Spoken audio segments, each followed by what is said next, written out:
और हमने ये भी कहा था कि 50% की जो कैप है, जो आर्टिफिशियल दीवार जाते हैं suddenly,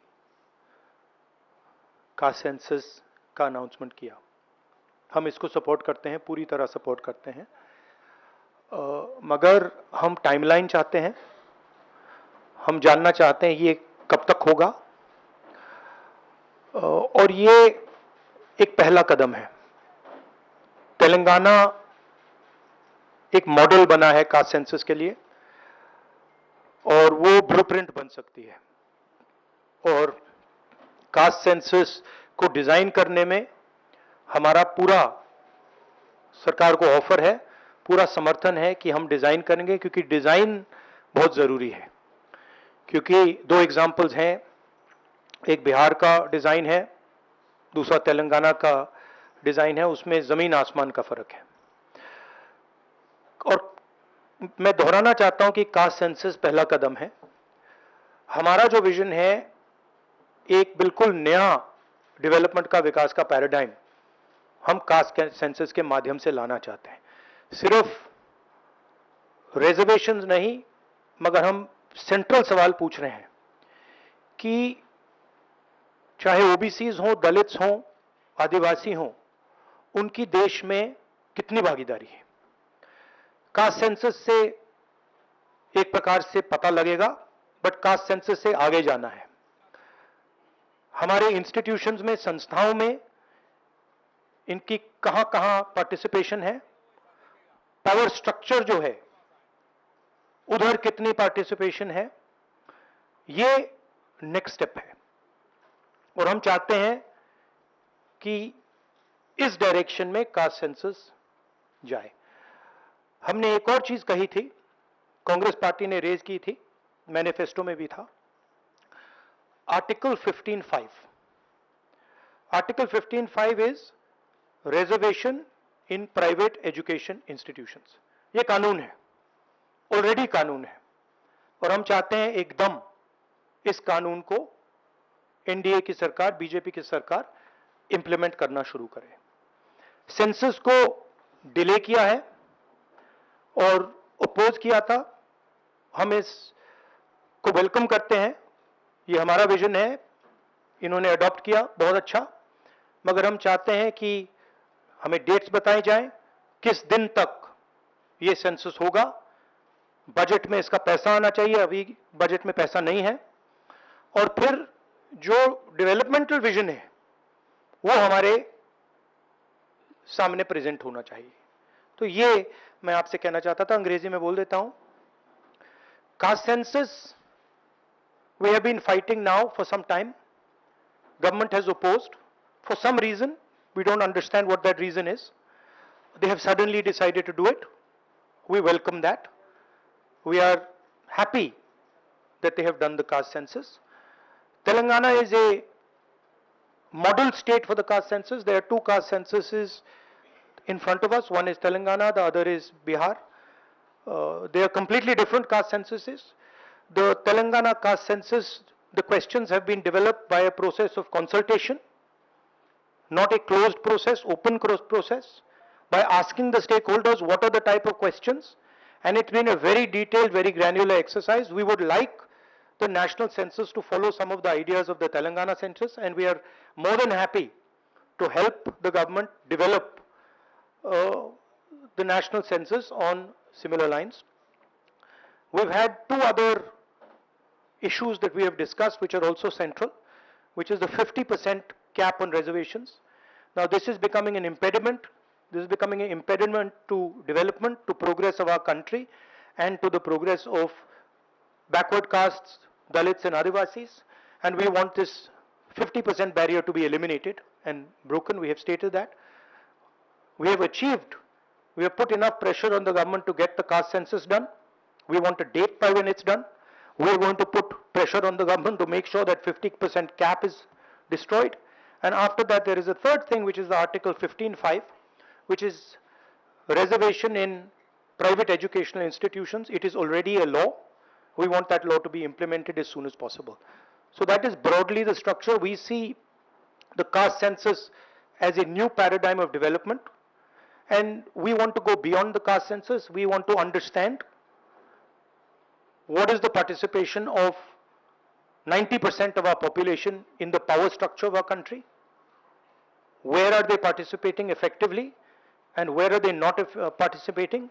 And we want to give them participation and access to power. So we are absolutely convinced in the Congress party that the caste census is a first step of a completely new development paradigm in the country, and we are going to push this paradigm through one way or the other. It doesn't matter what the BJP thinks. We have shown that we can pressure the BJP into doing the caste census. We're going to show you that we're going to pressure the BJP into doing 15-5 and also removing the 50% cap. I think every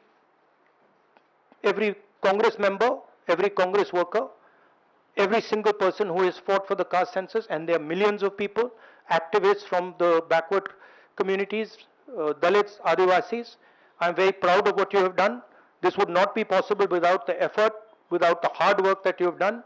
It has been a sustained campaign that we have run, and I'm very proud of every single person who has helped us in this campaign. Thank you.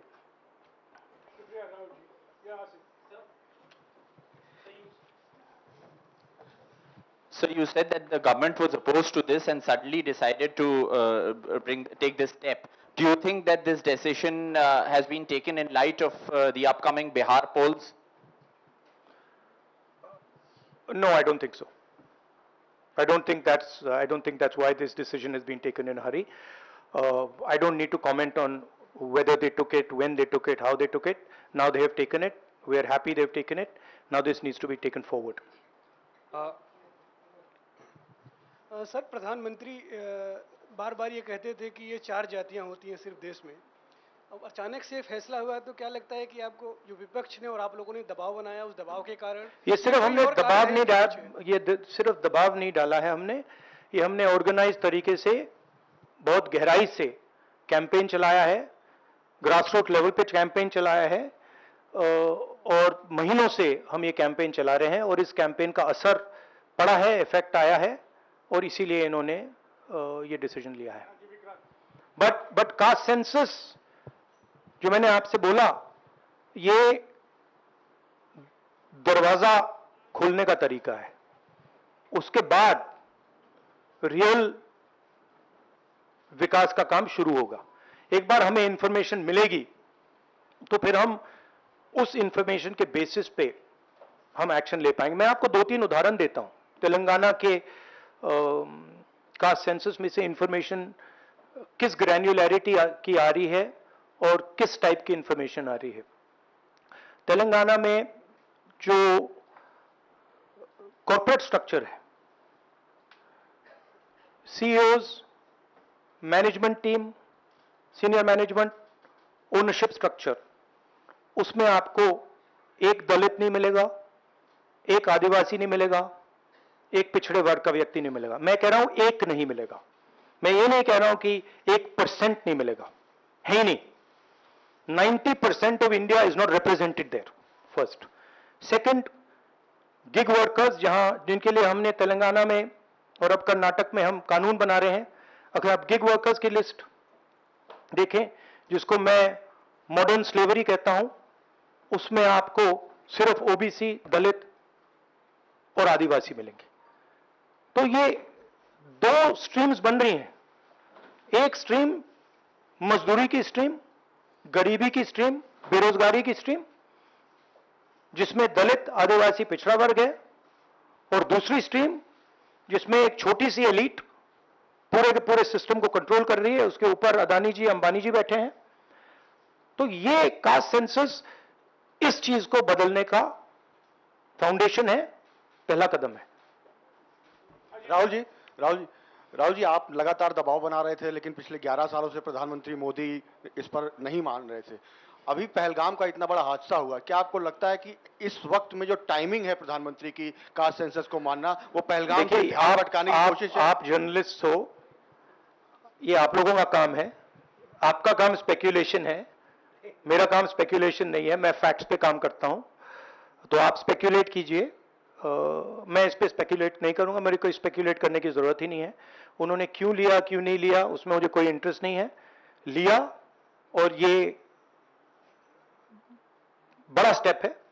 मैं सिर्फ ये समझना चाहता हूं कि ये census कब होगा और ये किस प्रकार से सेंसस होगा, कौन से सवाल इसमें होंगे, क्योंकि आप कह सकते हो कि हमने सेंसस कर दिया और फिर रेलेवेंट सवाल आपने नहीं पूछे तो फिर उसका कोई मतलब ही नहीं है।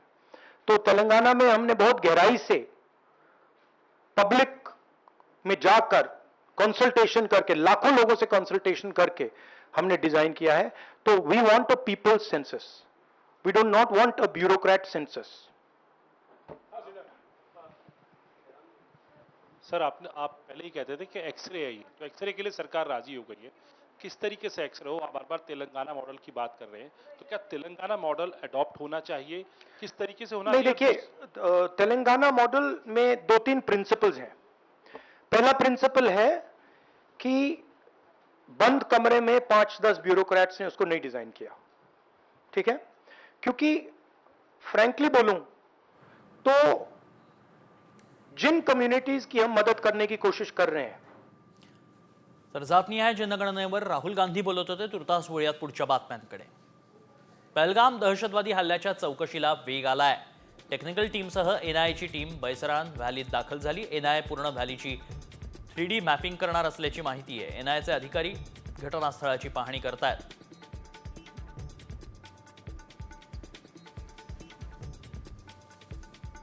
पहलगाम हल्ल्यानंतर भारतीय नौदलानं आक्रमक भूमिका घेतली आहे। पाकिस्तानशी 2 हात करण्यासाठी नौदलानं कंबर कसली। भारतीय नौदलानं एक व्हिडिओ रिलीज केलाय। पहलगाम हल्ल्याच्या पार्श्वभूमीवर नौदलाकडून व्हिडिओ रिलीज केल्यानंतर भारत आता पाकिस्तानच्या विरोधात मोठं पाऊल उचलणार असल्याची चर्चा रंगतीये।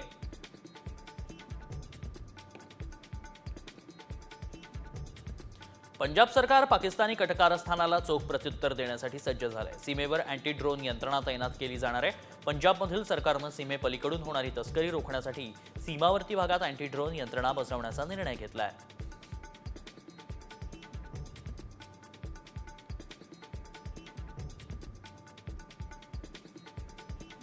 पंतप्रधान नरेंद्र मोदी यांनीही 3ही दलांना कारवाईसाठी फ्री हँड दिल्यानं पाकिस्तानची झोप उडाल्याचं दिसतंय। नरेंद्र मोदींच्या या निर्णयानंतर पाकिस्तानच्या मंत्र्यानं मध्यरात्री 2 वाजता पत्रकार परिषद घेतली। तर भारत मोठी कारवाई करणार असल्याची माहिती असल्याचा दावा अताउल्लाह तरारनं केलाय।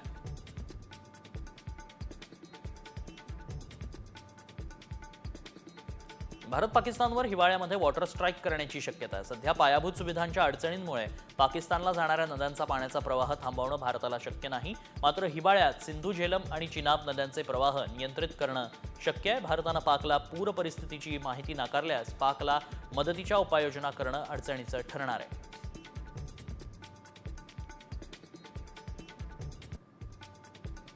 पाकिस्तानकडून अणुबॉम्बच्या धमक्या दिल्या जात आहेत। आता नवाज शरीफांच्या कन्या आणि पाकिस्तानमधील पंजाब प्रांताच्या मुख्यमंत्री मरियम यांनी अणुबॉम्बची धमकी दिली आहे। घाबरण्याची गरज नाही, पाकिस्तानकडे अणुबॉम्ब आहे असं मरियम यांनी म्हटलंय।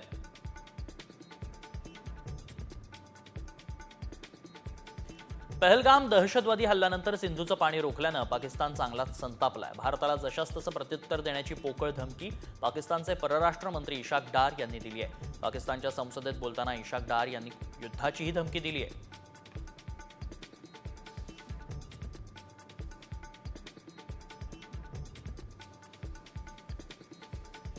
पाकिस्तानच्या कुरापती सुरूच आहेत। जम्मू काश्मीरमध्ये पाकिस्तानी सैन्याकडून सतत शस्त्रसंधीचं उल्लंघन केलं जाते, त्यामुळे सीमेवर तणाव वाढला। कुपवाडा आणि बारामुल्लानंतर अखनूर सेक्टरमध्ये गोळीबार झाला।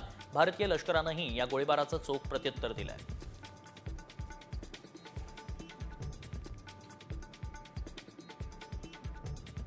पाकिस्तानी सेनेटर पलवाशा मोहम्मद झई खान यांनी एक धक्कादायक वक्तव्य केलंय। अयोध्येतील नव्या बाबरी मशिदीची पहिली वीट पाकिस्तान सैन्याच्या जवानांकडून रचली जाईल आणि तो दिवस दूर नाही। एवढंच नव्हे तर पहिली अजान पाकिस्तान सैन्यप्रमुख जनरल असीम मुनीर यांच्याकडूनच होईल असंही त्यांनी नमूद केलंय।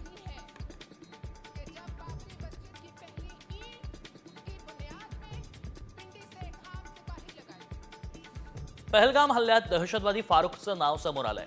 फारुख अहमद पीओके मध्ये लपून बसल्याची माहिती मिळतेय। अहमद हा पाक लष्कराचा टॉप कमांडर आहे।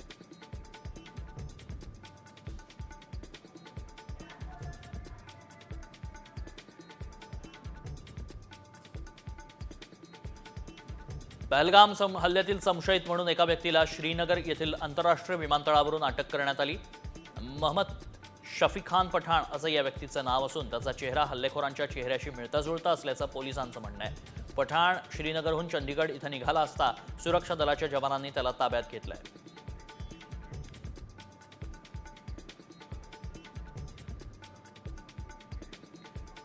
मराठवाड्यातील महत्त्वाच्या बातम्यांचा आढावा टॉप 5 मधून घेऊया. पहलगाम हल्ल्याच्या एक दिवस आधी एका संशयित दहशतवाद्यानं संवाद साधल्याचा दावा जालन्यातील एका पर्यटकानं केलाय. आदर्श राऊत असं या पर्यटकाचं नाव आहे. तू काश्मीरी दिसत नाहीस, तू हिंदू आहेस का, असा सवाल त्या संशयितानं विचारल्याचं साम टीव्हीशी बोलताना आदर्श राऊत यांनी सांगितलंय.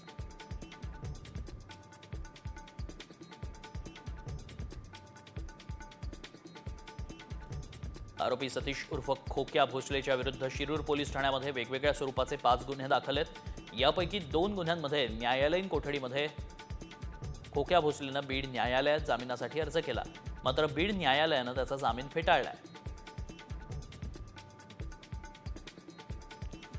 लातूर शहराला पाणीपुरवठा करणाऱ्या मांजरा मध्यम प्रकल्पातील पाणीसाठ्यात झपाट्यानं घट होतीये.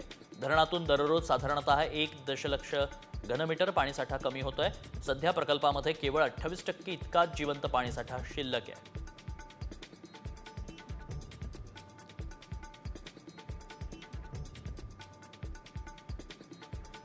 धाराशिवमध्ये अमृत टप्पा 2 योजनेचं काम सुरू झालंय. हे काम पूर्ण झाल्यास तेरणा रुईभर प्रकल्पातून शहरात पाणी आणलं जाणार आहे. त्यानंतर धाराशिवकरांना दिवसाआड पाणी पुरवठा केला जाणार असल्याचा दावा प्रशासनाकडून केला जातोय.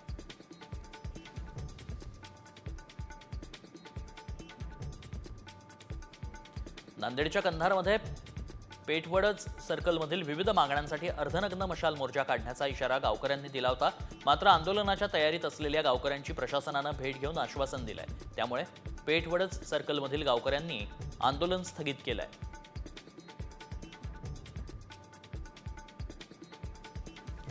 लातूर बाजारात केशर आंब्याची मोठी आवक झाली असून 150 ते 200 रुपये भाव प्रति किलोला मिळतोय. केशर बरोबर लालबाग, बदाम आणि इतरही आंब्याची आवक सध्या बाजारात पाहायला मिळतेय.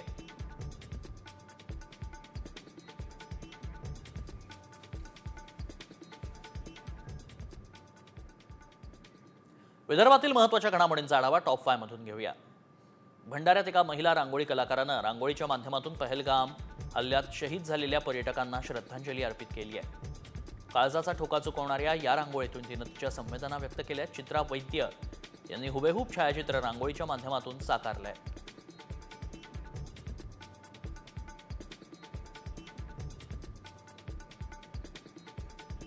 चंद्रपूर शहरात जवळून वाहणाऱ्या इरई नदीचं पुनरुज्जीवन आणि खोलीकरण कामाला वेग आलाय.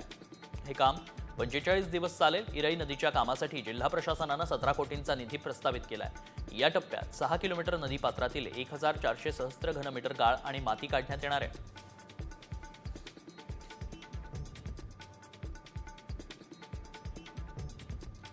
चंद्रपूर जिल्ह्यातील सुसा या गावामध्ये कमीत कमी खर्चाचा आदर्श असा सत्यशोधक विवाह सोहळा पार पडला. विशेष म्हणजे या लग्नात खर्च टाळून त्या पैशात नवरदेवानं गावातील शिवार रस्ते बांधले. यासाठी दोन्ही पक्षाकडील मंडळींचा सहभाग राहिला.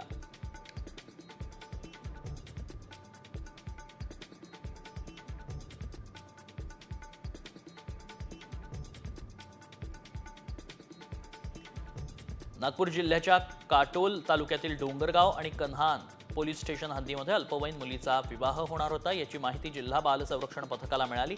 पथकानं बालविवाह प्रतिबंध अधिनियम 2006 नुसार बालविवाह थांबवण्याची कारवाई केली.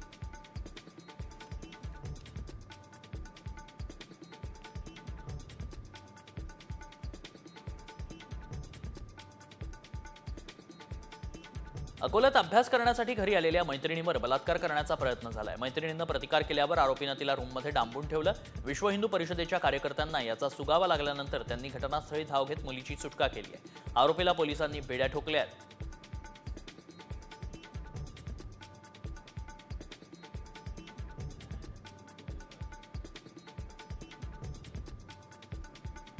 यवतमाळ शहरातील प्रमुख सराफा दुकानांमध्ये ग्राहकांची मोठी गर्दी पाहायला मिळाली आहे. महिलांपासून ते पुरुषांपर्यंत सर्वच वयोगटातील नागरिक सोनं खरेदीसाठी दुकानांमध्ये गर्दी करतायत.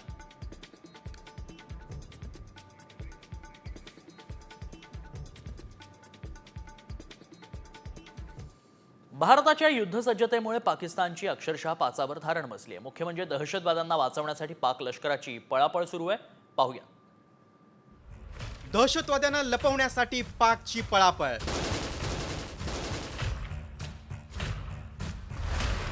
सैन्याच्या बंकरमध्ये लपले अतिरेकी.